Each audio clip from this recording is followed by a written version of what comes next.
வெற்றி படிக்கட்டு நிகழ்ச்சிக்கு உங்களை வரவேற்கிறோம். வழங்குவதற்காக சுதர்ஷனா. இன்னைக்கு நாம 12ஆம் வகுப்பு இயற்பியல் பாடம் குறித்து பார்க்க போறோம். ஆலோசனைகளை வழங்குவதற்காக 2 இயற்பியல் ஆசிரியர்கள் இங்கே நம்முடன் இணைகிறார்கள். அவர்களை நாம நிகழ்ச்சிக்கு வரவேற்கலாம். முதுகலை இயற்பியல் ஆசிரியர்கள் திருமதி கல்பனா மற்றும் திரு ரகுவரன் அவர்கள். ஆசிரியர்கள் இருவருக்கும் வணக்கம். தொடர்ந்து மாணவர்கள் கீழ்கண்ட தொலைபேசி எண் கால் பண்ணி உங்க டவுட்ஸை நீங்க கேட்கலாம். முதல்ல மேம் கிட்ட இருந்து ஸ்டார்ட் பண்றேன். மேம், இப்போ மாணவர்களுக்கு இன்னும் ஒரு நாள்ல எக்ஸாம் ஸ்டார்ட் ஆக போகுது. பிசிக்ஸ் பாடத்தை பொறுத்த வரைக்கும் மாணவர்கள் ரிவிஷன் பண்ண ஸ்டார்ட் பண்ணிருப்பாங்க.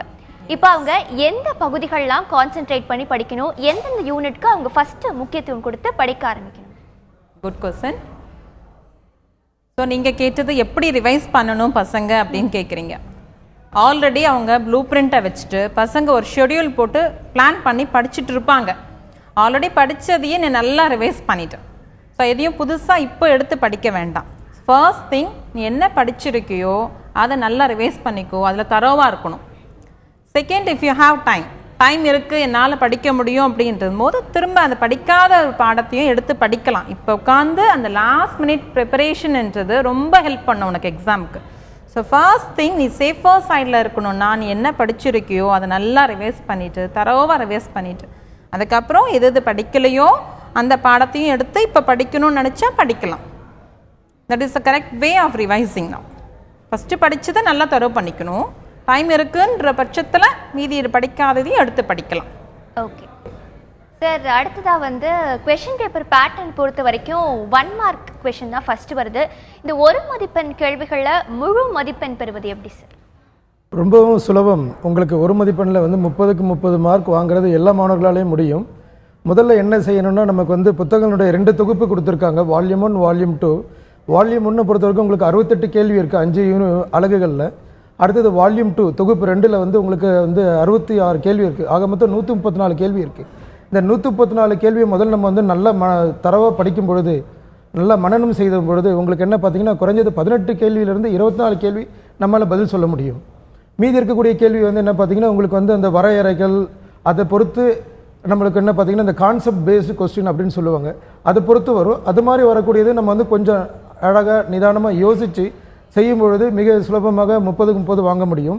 மேலும் மாணவர்களுக்கு என்னுடைய ஒரு சிறிய ஐடியா எப்படின்னு சொல்கிறது பார்த்தீங்கன்னா, முதல்ல எடுத்த உடனே நீங்கள் எல்லா கேள்விக்கும் பதில் கொடுக்கறது வேணாம். நம்பர் 1லேருந்து 30 வரைக்கும் போடுங்க. போட்டுட்டு உங்களுக்கு தெரிஞ்ச கேள்வி கண்டிப்பாக அதில் இருக்கும். எதுக்கு விடை மிக சரியாக தெரியுமோ அதை முதல் நீங்கள் நல்ல விதத்தில் எழுதணும்.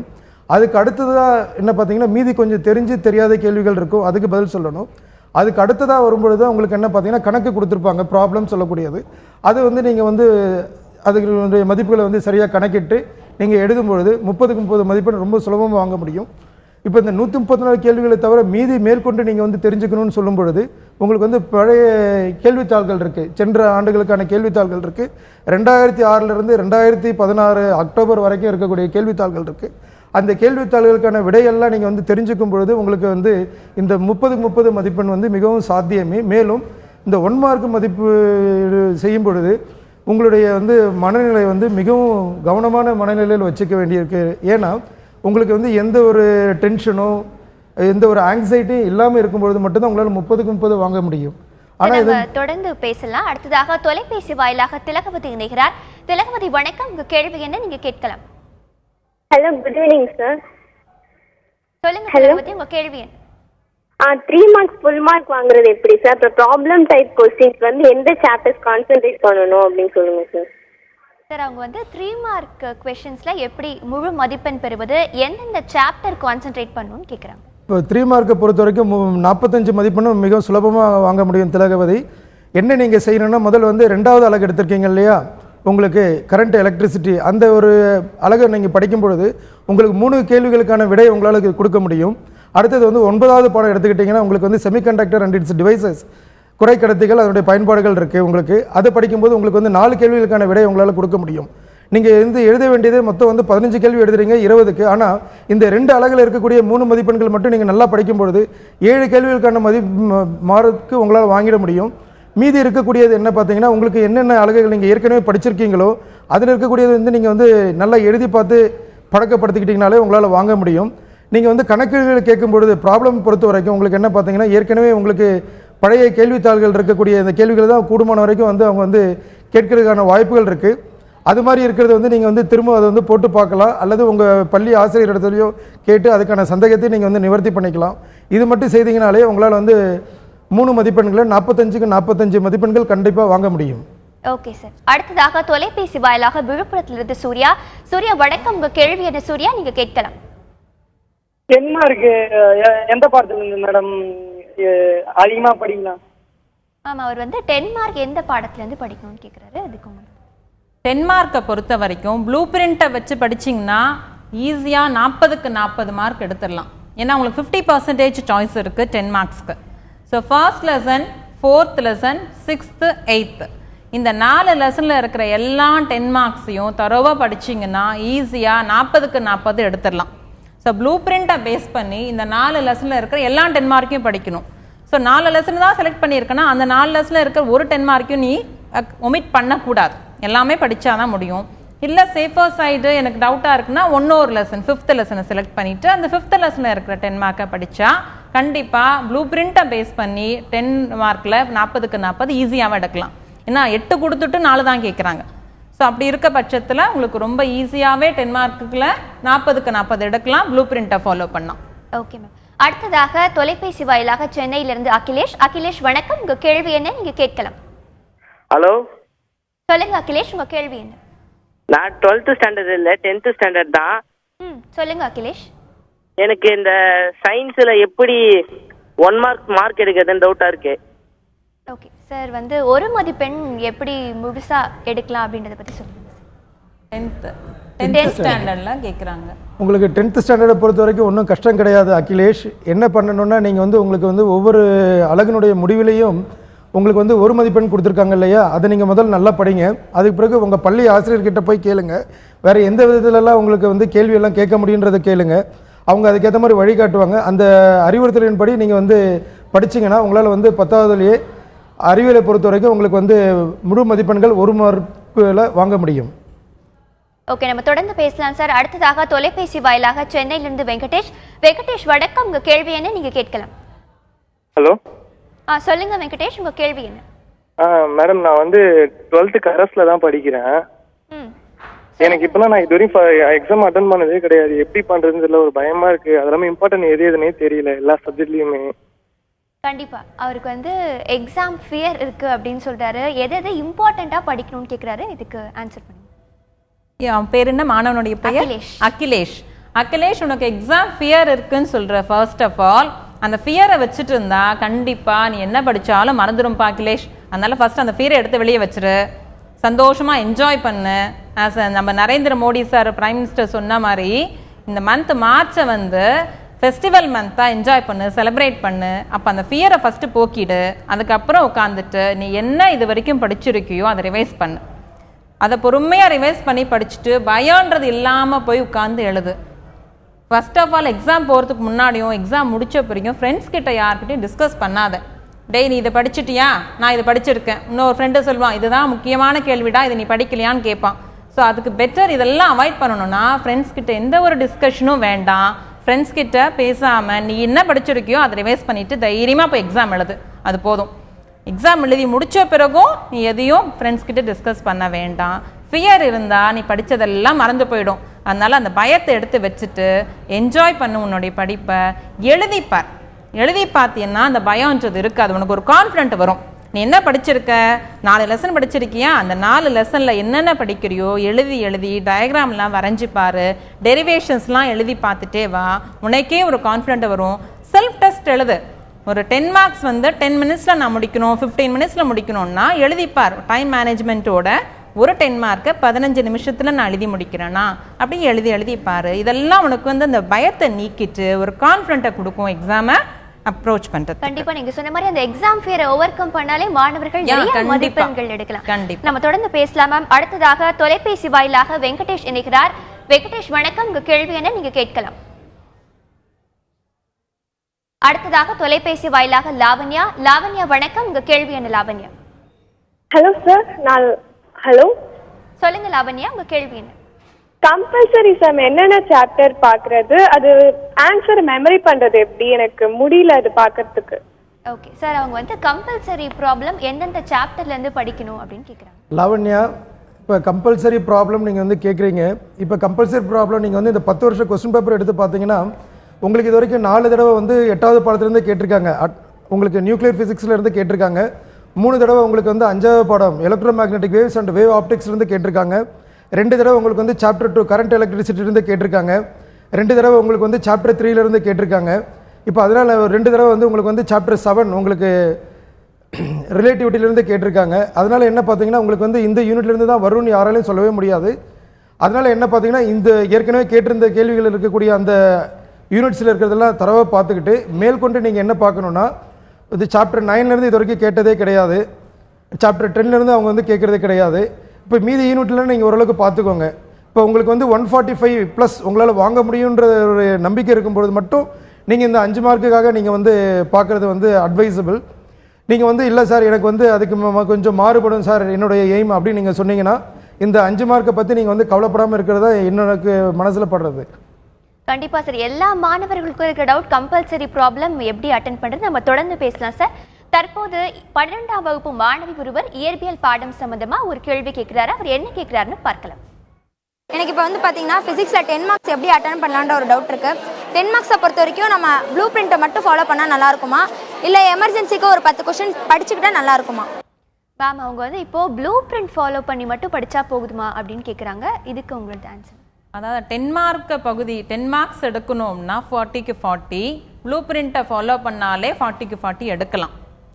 ஸோ அந்த ப்ளூ பிரிண்ட்டை ஃபாலோ பண்ணிவிட்டு நான் ஆல்ரெடி சொன்ன மாதிரி first lesson, 4th lesson, 6th lesson, 8th lesson, இந்த 4 லெசனில் இருக்கிற எல்லா 10 மார்க்ஸையும் தரோவாக படிச்சுக்கணும். ஸோ இப்படி நீ படிச்சீன்னா கண்டிப்பாக 40க்கு 40 எடுக்கலாம். இன்னும் சேஃபர் சைடு இன்னொரு லெசன் படிக்கணும்னா நீ செலக்ட் பண்ணிக்கோ ஏதாவது ஒரு லெசன், இது 3rd lesson R 5th lesson, இது மாதிரி ஏதாவது ஒரு லெசன் செலக்ட் பண்ணிவிட்டு நீ 10 மார்க் படிச்சுனா கண்டிப்பாக ப்ளூ பிரிண்ட்டை ஃபாலோ பண்ணால் 10 மார்க்ஸை பொறுத்த வரைக்கும் 40க்கு 40 எடுக்கலாம். Okay ma'am. அடுத்ததாக தொலைபேசி வாயிலாக மானாமதுரையிலிருந்து கோகில பாரதி. கோகில பாரதி வணக்கம், உங்க கேள்வி என்ன, நீங்க கேட்கலாம். மேம் சொல்லுங்க கோகில பாரதி, உங்க கேள்வி என்ன? 3 மார்க்ல 45க்கு 45 எப்படி வாங்குறது? மேம், 3 மார்க்ல ஃபுல் மார்க் எப்படி வாங்குறதுன்னு கேட்குறாங்க. 3 மார்க்ஸில் திரும்பவும் ப்ளூ பிரிண்ட்டை ஃபாலோ பண்ணினா கண்டிப்பாக 45க்கு 45 எடுக்கலாமா? ஏன்னா இந்த 3rd lesson, 7th lesson, 10th லெசன்லேருந்து ஒரு 3 மார்க்கு தான் வரும். ஸோ இந்த மீதி இருக்கிற லெசன்ஸில் இருக்கிற எல்லா 3 மார்க்ஸையும் படிச்சின்னா கண்டிப்பாக உன்னால் 45க்கு 45 எடுக்கலாம். மொத்தம் 20 கொஸ்டின் இருக்கும். 20ல் வந்து 15 நீ அட்டன் பண்ணணும். 15 × 3 45 மார்க். இந்த 15 கொஸ்டின் அட்டன் பண்ணணும்னா இந்த 3 லெசனை விட்டுரு. 3rd lesson, 7th lesson, 10th லெசனில் ஒரு 3 மார்க்கு தான் கேட்பாங்க.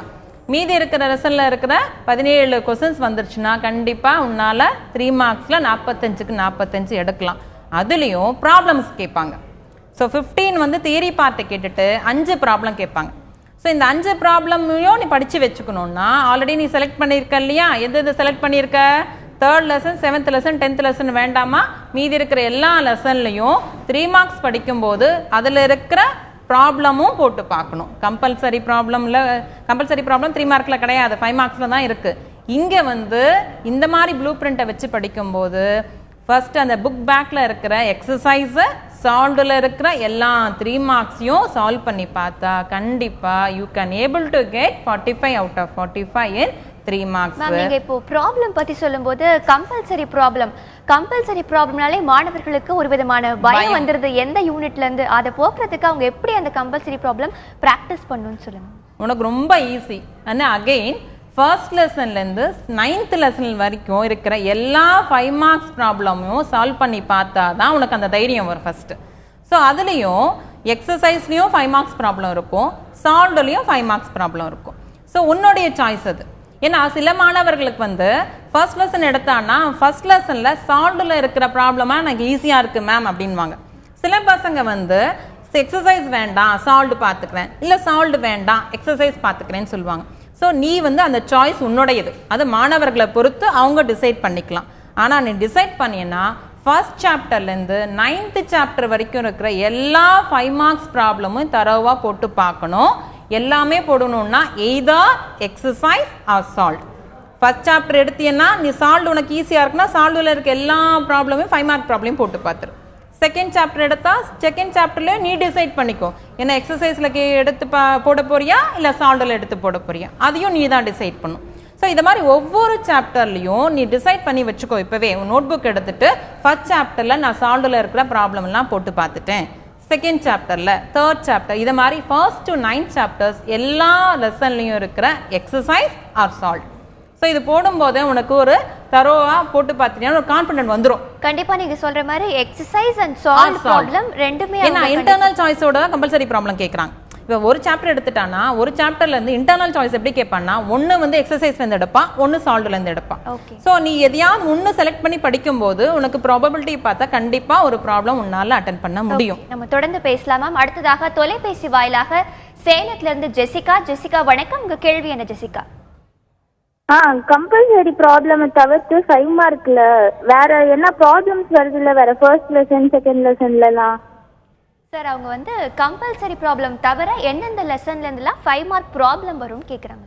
கம்பல்சரி ப்ராப்ளம் நமக்கு எந்த ஒரு யூனிட்லேருந்து வந்தாலும் இன்டர்னல் சாய்ஸ் மிஸ் சொன்ன மாதிரி உங்களுக்கு ஒன்று புக்கு பின்னாடி இருந்து கேட்க போகிறாங்க அந்த யூனிட்டை பொறுத்த வரைக்கும், அல்லது என்ன பார்த்தீங்கன்னா ஒர்க் டே எக்ஸாம்பிள்லேருந்து கேட்க போகிறாங்க.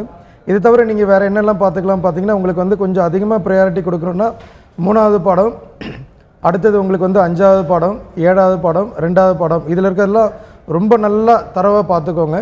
மீதி இருக்கக்கூடிய யூனிட்டும் ஒரு கிளான்ஸ் பார்த்துக்கோங்க.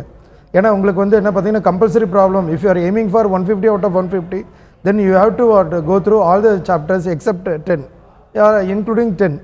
உங்களுக்கு என்ன பார்த்தீங்கன்னா சாப்டர் 10 பொறுத்த வரைக்கும் உங்களுக்கு ரொம்ப சிம்பிளான கேள்விகள் தான் வரும். உங்களுக்கு ஆம்ப்ளிடியூட் மாடுலேஷன் பொறுத்த வரைக்கும் தான் 1 or 2 ப்ராப்ளம்ஸ் வரும். மீதி எல்லாமே உங்களுக்கு வந்து ஈஸியாக பண்ண முடியும். இதுவே உங்களுக்கு வந்து போதுமானது. இதை மட்டும் ஒழுங்காக பண்ணுங்க போதும். கண்டிப்பாக கம்பல்சரி ப்ராப்ளம் நீங்கள் நல்ல முறையில் செய்து முழு மதிப்பெண்கள் வாங்க முடியும். கண்டிப்பாக நம்ம தொடர்ந்து பேசலாம் சார். அடுத்ததாக தொலைபேசி வாயிலாக சென்னையிலிருந்து அபினாஷ். அபினாஷ் வணக்கம், உங்க கேள்வி என்னமா கேட்கலாம்? 10 மார்க்ஸ்லேருந்து தியரி படிக்கிறது பெஸ்ட்டா இல்லை இது டெரிவேஷன் படிக்கிறது பெஸ்ட்டா? ஓகே மேம், 10 மார்க்ஸ்ல தியரி படிக்கிறது பெஸ்ட்டா டெரிவேட்டிவ் படிக்கிறது பெஸ்ட்டா அப்படின்னு கேட்குறாங்க. எல்லாமே படிக்கணும்ப்பா. ஏன்னா 10 மார்க்ஸை பொறுத்த வரைக்கும் நீ எப்படி ப்ரிப்பேர் பண்ணியிருக்க, அந்த மாணவனுடைய பெயர் அபிலாஷ். அபிலாஷ், நீ எப்படி ப்ரிப்பேர் பண்ணியிருக்கியோ எனக்கு தெரியாதுமா. நீ ப்ளூ பிரிண்ட்டை வச்சு ப்ரிப்பேர் பண்ணும்போது கண்டிப்பாக எல்லா லெசனையும் எடுக்க மாட்டீங்க. ஸோ நீ ஏதாவது ஒரு 5 சாப்டர் ப்ரிப்பேர் பண்ணியிருக்கேன்னா அந்த 5 சாப்டரில் இருக்கிற எல்லா 10 மார்க்ஸையும் படிக்கணும். இந்த choosing of the question is very important. First உனக்கு கொஸ்டின் பேப்பர் வாங்கினதுமே அந்த 10 நிமிஷம் ரீடிங் த கொஸ்டின் பேப்பருக்கு கொடுப்பாங்க. நீ ஆல்ரெடி ப்ரிப்பேர் பண்ணி வச்சிருப்ப. டெரிவேஷன் இருக்கிறது லெஸ் டைமில் உன்னால் எழுதி முடிக்க முடியும். இதுவே தியரி பார்ட்டாக இருந்தால் லென்த்தியாக இருக்கிற ஆன்சர்ஸை செலக்ட் பண்ணால் டைம் அதிகமாகும். So selection of the question is very important when you are selecting for 10 marks. நீ படித்ததில் எப்படி நீ செலக்ட் பண்ணுற question that is very very important. So derivation தான் படிக்கணும், தியரி தான் படிக்கணும்னு சொல்ல முடியாது, எல்லாமே படிக்கணும். நீ எல்லாமே படித்து வச்சுக்கோ. எக்ஸாம் ஹாலில் உட்காரும்போது டெரிவேஷன் இருக்கிற கொஸ்டினாக செலக்ட் பண்ணியன்னா உனக்கு ஈஸியாக டைம் லிமிட்டோட முடிக்க முடியும். அதனால் இது மட்டும் தான் படிக்கணும் சொல்ல முடியாதுமா, எல்லாமே படிக்கணும். டெரிவேஷன் இருக்கிற கொஸ்டின்ஸாக நீ செலக்ட் பண்ணு.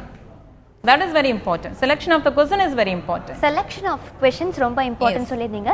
இறுதியா ஒரு கேள்வி கேட்குறேன் மேம். இப்போ சில மாணவர்கள் வந்து உடம்பு சரியில்லாமல் போயிருக்கலாம், இல்லை பர்சனல் ரீசன்ஸ்னால இப்போதான் படிக்க ஆரம்பிச்சிருப்பாங்க.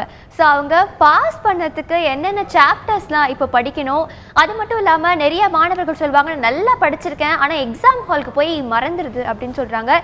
இதுக்கு உங்களுடைய அட்வைஸ்? அதாவது நீங்கள் இப்போ 2 கேள்வி கேட்டிருக்கீங்க. ஒன்று வந்து ரொம்ப உடம்பு முடியல, இனிமேல் தான் படிக்க போகிறேன் அப்படின்வாங்க. இப்போ தான் நான் புக்கை திறந்து படிக்க போகிறேன், இல்லை ரொம்ப ஏதாவது ஃபிசிக்கல் இல்னஸ் ஏதாவது இருக்கலாம் உங்களுக்கு. அந்த மாதிரி இருக்கும்போது 4 சாப்டர் சொல்கிறோமா, first lesson, 4th lesson, 6th lesson, 8th lesson, இந்த 4 சாப்டரை மட்டும் படித்தாலே கண்டிப்பாக பாஸ் பண்ணிடலாம், ஃபெயில் ஆக மாட்டாங்க.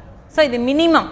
இனிமேல் படிக்க போகிறேன்னா இந்த 4 லெசனை வச்சுட்டு ப்ளூ பிரிண்ட்டை வச்சுட்டு படித்தா கண்டிப்பாக அந்த மாணவர்களால் பாஸ் பண்ண முடியும். அடுத்த கேள்வி நீங்கள் கேட்டது வந்து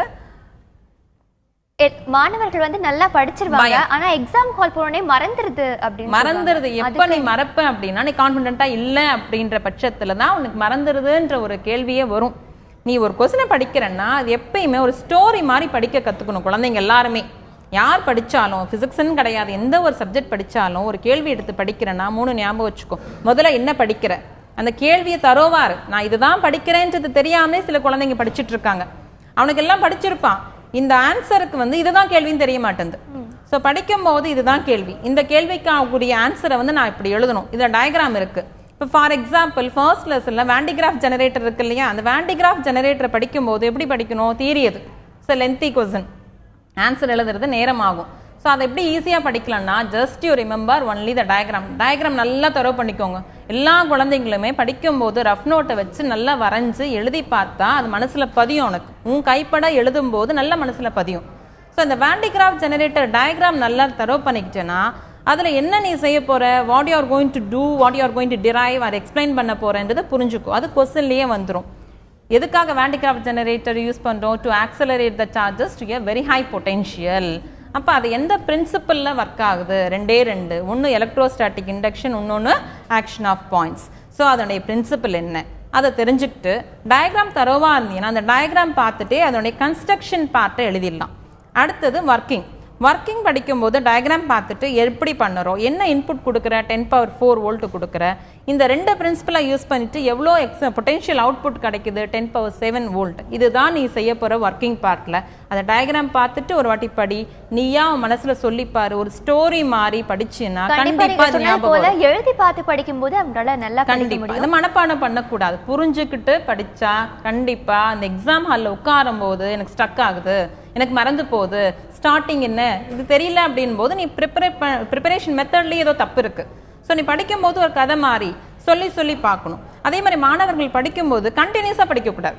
ஒரு 1 hour படிச்சுன்னா ஒரு 5 minutes பிரேக் எடுத்துக்கோ. அந்த 5 to 10 minutes பிரேக் எடுத்து தப்பே கிடையாது. அந்த 10 minutes பிரேக் எடுக்கும்போது இவ்வளோ நேரம் நான் என்ன படித்தேன், இந்த 1 hour நான் உட்காந்துட்டு என்ன படித்தேன், கண்டிப்பா அந்த பிராக்டிஸ் பண்ணி படிக்கும்போது உங்களுக்கு கண்டிப்பா அந்த ரீகால் பண்ணும்போது நம்ம தொடர்ந்து பேசலாம். மேம், இவ்வளவு நேரம் நீங்கள் இருவரும் கொடுத்த டிப்ஸ் மாணவர்களுக்கு ரொம்பவே உதவியா இருந்திருக்கும். நிகழ்ச்சியில பங்கேற்றதற்கு ஆசிரியர்கள் இருவருக்கும் நன்றி. நேயர்களே, இத்துடன் இன்றைய வெற்றி படிகட்டு நிகழ்ச்சி நிறைவடைகிறது. இணைந்திருங்கள் தந்தி தொலைக்காட்சியுடன்.